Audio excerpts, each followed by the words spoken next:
ఓం మహాగణాధిపతయే నమః. ఓం గురుభ్యో నమః. ఓం శ్రీమాత్రే నమః.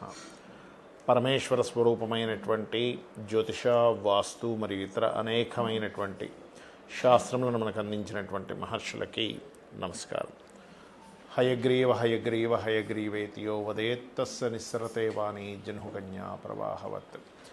అరుణాం కరుణాతరంగితాక్షీం ధృతపాశాంకుశపుష్పబాణచాపాం అనిమాదిభిరావృతాం మయూకైః అహమిత్యేవ విభావయే భవానీం. శ్రీమాత్రే నమః. ప్రేక్షకులకి ఆ లలితాంబిక అమ్మవారి యొక్క అనుగ్రహం పరిపూర్ణంగా కలగాలని మనస్ఫూర్తిగా కోరుకుంటూ మనం ఈరోజు చెప్పుకోబోయేటువంటి టాపిక్ ఏమిటి అంటే బుధగ్రహము. ఒక్కొక్క గ్రహం గురించి మనం విశేషంగా చెప్పుకుంటూ ఉన్నాం. అందులో ప్రతి జాతకుడికి కూడా బుధుడు యొక్క పాత్ర ఏమిటి, బుధుడు బాగుంటే కలిగే ఫలితాలు ఏమిటి, బుధుడు ఇబ్బంది ఉంటే కలిగే ఫలితాలు ఏమిటి, మీ లగ్నరీత్యా, లగ్నం తెలియని వారు రాశిరీత్యా బుధగ్రహం యోగించాలంటే ఏం చేయాలి, బుధగ్రహం యోగిస్తే ఎంత రాజయోగం పడుతుంది వ్యక్తికి, బుధగ్రహం కనుక పాడైతే ఎటువంటి ఇబ్బందులు పడతాడు, దాని నుంచి ఎలా బయటపడాలి అనేటువంటి విషయాలు, మరియు మీకు జాతక చక్రం లేనప్పుడు బుధగ్రహ ఫలితాలు వస్తున్నాయి అందుకే ఇబ్బంది పడుతున్నాం అనేటువంటి విషయాలు ఎలా తెలుసుకోవాలి అనేటువంటి అనేకమైనటువంటి అంశాలు చెప్తుంది నేనైనప్పటికీ కూడా చెప్పేస్తుంది సాక్షాత్ లలిత అమ్మవారిగా భావిస్తూ ఒక్కొక్క లగ్నం తెలియని వారి రాశి నుంచి మనం తెలుసుకుందాం.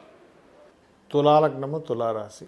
మీ లగ్నానికి కూడా బుధుడు శుభుడే, అందులో ఎటువంటి డౌట్ లేదు. అంటే భాగ్య వ్యయాధిపతి. భాగ్య వ్యయాధిపతి అయినప్పుడు ఏమవుతుందంటే సర్వసాధారణంగా మీకు బుధుడు బాగున్నాడంటే ఖచ్చితంగా తండ్రి యొక్క ఆస్తి వచ్చి తీరుతుంది, అందులో ఎటువంటి డౌట్ లేదు. బట్ మెర్క్యూరీ బాగుండాలి. ఇక్కడ తులాలగ్నంలో పుట్టామండి, బుధుడు బాగున్నాడు, కళ్ళు మూసుకొని చెప్పొచ్చు మీకు తండ్రి రాశి వస్తుంది.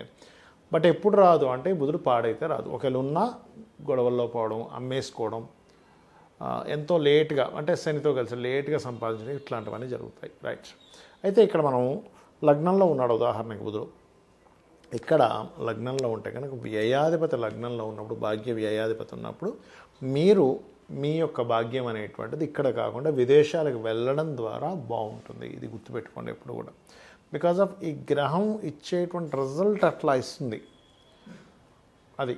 అయితే ఇక్కడ మీ తండ్రి గారి కారకుడు కూడా బుధుడవుతున్నాడు కాబట్టి ఇక్కడ ఏంటంటే కర్మకారకుడు ఎలా ఉన్నాడో చూసుకోవాలి. ఇక్కడ కర్మకారకుడు శాటర్న్ కూడా బాగున్నాడండి, మార్స్ కూడా బాగున్నాడండి. అంటే కర్మకారకుడు ధనాధిపతి, పంచమాధిపతి ధనాధిపతి కూడా ధనాన్ని ఇచ్చే కారకులే కాబట్టి ఇక్కడ ఈ ఇద్దరు కూడా బాగున్నారు, మంచి పొజిషన్లో ఉన్నారు. ఇంకా మీకు తిరుగుండదు, విదేశాలకు వెళ్ళి అద్భుతంగా సంపాదిస్తారు. ఇలా కనుక ఉన్నట్లయితే తులాలగ్నానికి ఇప్పుడు అదే బుధుడు రెండులో వెళ్ళి కూర్చున్నాను అనుకోండి డైరెక్ట్గా, ఇక్కడ ఏమవుతుంటుందంటే శత్రుక్షేత్రాల్లో ఉండేటువంటి గ్రహం ఎప్పుడు కూడా స్లో డెవలప్మెంట్స్ ఇస్తుంది, గుర్తుపెట్టుకోండి. అదే బుధుడు మూడులో ఉన్నాడు ఉదాహరణకి, అంటే మూడులో ఉన్నప్పుడు అంటే ఇక్కడ ఏంటంటే స్లో డెవలప్మెంట్ ఇస్తుంది రెండులో ఉన్నప్పుడు. కాకపోతే భాగ్యాధిపతి రెండులో ఉన్నప్పుడు జీవిత భాగస్వామి ఎంటర్ అయినప్పటి నుంచి ఎంతో కొంత భాగ్యం స్టార్ట్ అవుతుంది వీళ్ళకి.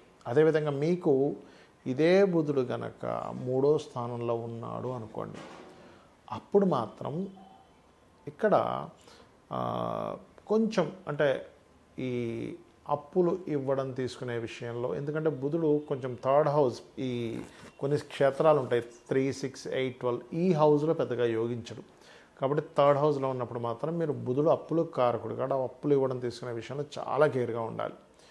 ఇదే బుధుడు మళ్ళీ 4లో ఉన్నాడు అనుకోండి, ఖచ్చితంగా పూర్వీకుల ఆస్తి మీకు వస్తుంది అని చెప్పొచ్చు.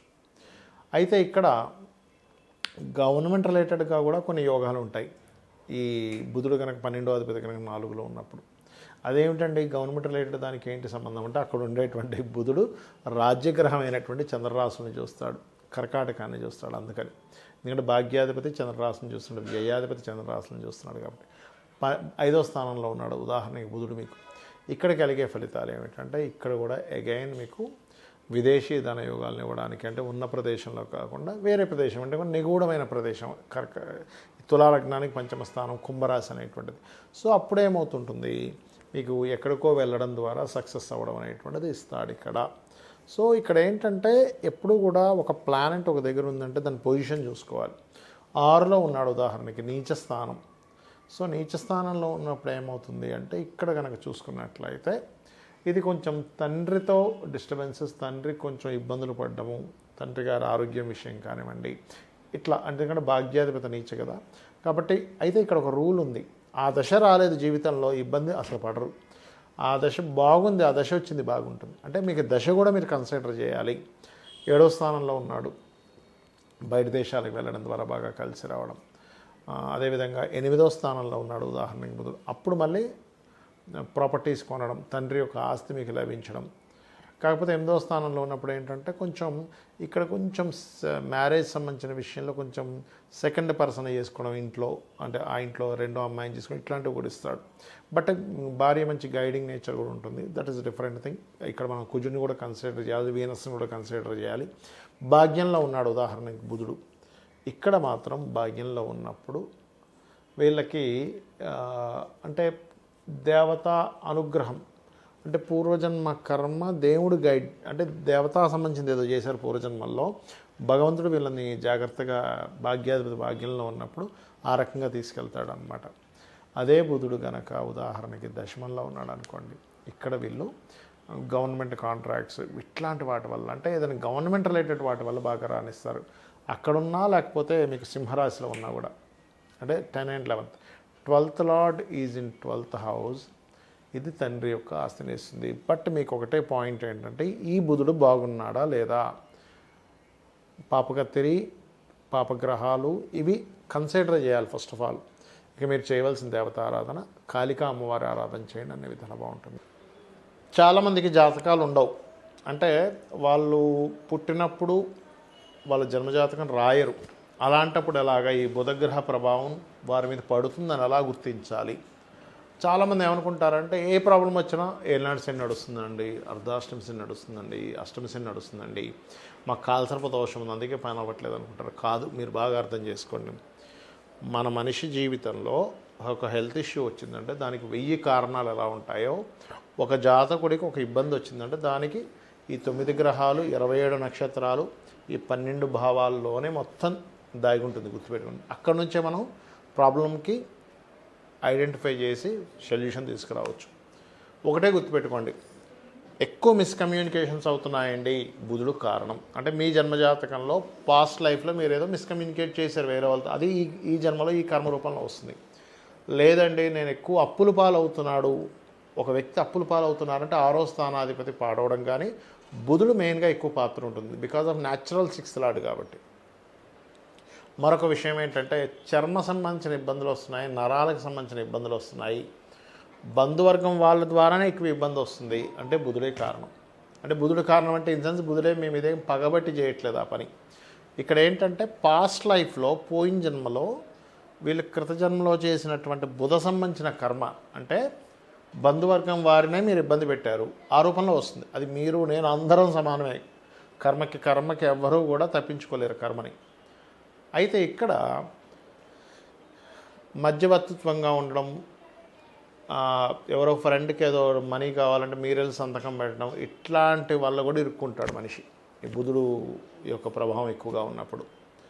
అయితే ఒకటే గుర్తుపెట్టుకోవాలి, సరే తెలుసో తెలియకో పూర్వజన్మ కర్మలో అజ్ఞానంలోనో లేకపోతే ఆశతోనో ఒక తప్పు చేశాం, ఈ జన్మలో జన్మించినప్పుడు ఈ గ్రహ ప్రభావం పోవాలంటే ఏం చేయాలి అంటే ఒకటే గుర్తుపెట్టుకోండి, ఈ గ్రహ ప్రభావం ఎప్పుడు పెరుగుతుంది అంటే ఎక్కువ గాసిప్స్ వింటూ, అసలు అది నిజమా అబద్ధమా అని చెప్పి మనం తెలుసుకోకుండా మనకు తెలిసిన ఒక ఇన్ఫర్మేషన్ స్ప్రెడ్ చేస్తాం తెలియకుండా. ఎవరో చెప్పారు ఏమండి వాళ్ళిద్దరు ఇట్లా చేస్తున్నారు తెలుసా అని, అది నిజమా అబద్ధమా అసలు మనం ఏమీ తెలుసుకోం, అవునా అని చెప్పి నమ్మి ఇంకోటి చెప్తాం. అది చాలా పెద్ద దోషం, దాన్ని మించినటువంటి దోషం మరొకటి లేదు, గుర్తుపెట్టుకోండి. కానీ ఇదే బుధుడు బాగున్నాడు అనుకోండి, వ్యాపారంలో టాప్ పొజిషన్లోకి తీసుకెళ్తాడు. నేను దాదాపుగా ఒక 5000 జాతకాలు టాప్, అంటే ఒక బిజినెస్లో ఇంకా ఒక రేంజ్లోకి వెళ్ళిన జాతకాలు చూసినప్పుడు వాళ్ళందరి జాతకాల్లో నేను చూసింది ఏంటంటే బుధుడు బాగున్నాడు. బుధగ్రహం బాగున్నప్పుడు ఏంటంటే స్పాంటేనియస్గా అప్పటికప్పుడు డబ్బులు, అంటే విపరీతంగా ఫైనాన్స్ రావడం. బుధుడు షేర్ మార్కెట్కి కూడా కారకుడు అండి. బుధగ్రహం బాగుంటే షేర్స్లో విపరీతంగా రాణిస్తారు, కోట్లు సంపాదిస్తారు. అదే బుధుడు మల్టిపుల్ ధనయోగాలకు కారకుడు. అంటే ఈ వ్యక్తి ఏమీ చేయడు, రకరకాల వాటిల్లో ఇన్వెస్ట్మెంట్ చేసుకుంటూ వెళ్ళిపోతాడు. ఫ్రెండ్ ఒక బిజినెస్ పెడితే ఆయనకి డబ్బులు ఇస్తాడు, ఇంకో ఇస్తాడు. బుధుడు బాగుంటాయి. ఈ వ్యక్తి కేవలం మనీ ఇన్వెస్ట్మెంట్ చేసుకుంటూ వెళ్తుంటే అక్కడి నుంచి ఆటోమేటిక్గా డబ్బులు వస్తూ ఉంటాయి. ఇది బుధగ్రహం యొక్క బలం. ఇదే బుధుడు కనుక పాడైతే అనాలోచితమైనటువంటి పనులు అస్సలు ఆలోచించరు, ఏవేవో చేస్తూ ఉంటారు, ఏవో పోగొట్టుకుంటూ ఉంటారు, ఏమేమో అయిపోతూ ఉంటారు, మళ్ళీ నేను గొప్పగా ఆలోచించానని చెప్పుకుంటూ ఉంటారు. ఇది చాలా చాలా కేర్గా ఉండవలసిన విషయం. అందుకని మన వాళ్ళు ఏం చెప్తారు, చిన్నప్పటి నుంచి విష్ణు సహస్రనామాలు నేర్పించండి పిల్లలకి అంటారు. ఎందుకు? బుధుడు బాగుపడతాడు. బుధుడికి అధిష్టాన దేవత విష్ణువు. లేదంటే నాకు నోరు తిరగదు అని అనుకుంటే కనీసం ఓం నమో నారాయణాయ అనే నామం చేసుకోవచ్చు. లేదు, గోవుకి వెళ్ళి చక్కగా గోంగూర తినిపించడం ద్వారా, పెసలు దానం ఇవ్వడం ద్వారా, 1 కేజీ పెసలు, గ్రీన్ కలర్ వస్త్రం దానం ఇవ్వడం ద్వారా, గృహంలో బుధగ్రహానికి స్థానం ఉత్తర దిశ అంటారు.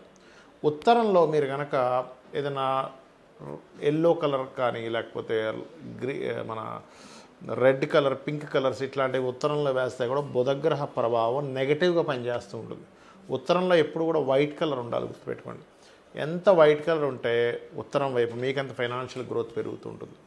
కాబట్టి మీరు ఒకటే గుర్తుపెట్టుకోండి, బుధుడు మీ జన్మజాతకంలో పాపగ్రహాల మధ్యన ఉన్నాడు అంటే 3 విషయాలు ముఖ్యంగా గుర్తుపెట్టుకోవాలి. అప్పుల జోలికి వెళ్ళొద్దు, అప్పులు ఇవ్వడం కావచ్చు, తీసుకోవడం కావచ్చు, వెళ్ళొద్దు.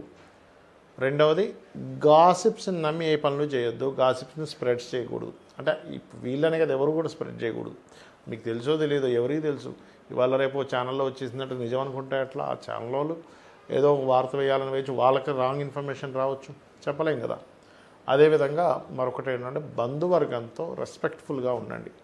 బంధువర్గంతో ఎవరైతే రెస్పెక్ట్ఫుల్గా ఉండరో, అనవసరమైన గాసిప్స్ స్ప్రెడ్ చేస్తూ ఉంటారో వాళ్ళందరికీ కూడా నెక్స్ట్ జన్మల్లో బుధగ్రహం బాగోదు, దానివల్ల ఎక్కువ ఇబ్బంది పడతారు. అన్ని ప్లానెట్స్ కంటే most powerful and dangerous planet కూడా బుధుడే. కాబట్టి ఈ బుధగ్రహ అనుగ్రహాన్ని మీరు పరిపూర్ణంగా పొందాలని విష్ణు సహస్రనామాలు, లలితా సహస్రనామాలు, అందులో ముఖ్యంగా ఇంకా మీకు బుధగ్రహ ప్రభావం ఇంకా బాగుండాలంటే లలితా సహస్రనామాలో ఒక మంత్రం ఉంటుంది, ఓం కర్పూర వీటికామోద సమాకర్ష దిగంతరాయే నమః. ఇది చేయండి, అన్ని విధాలా బాగుంటుంది. శ్రీమాత్రే నమః.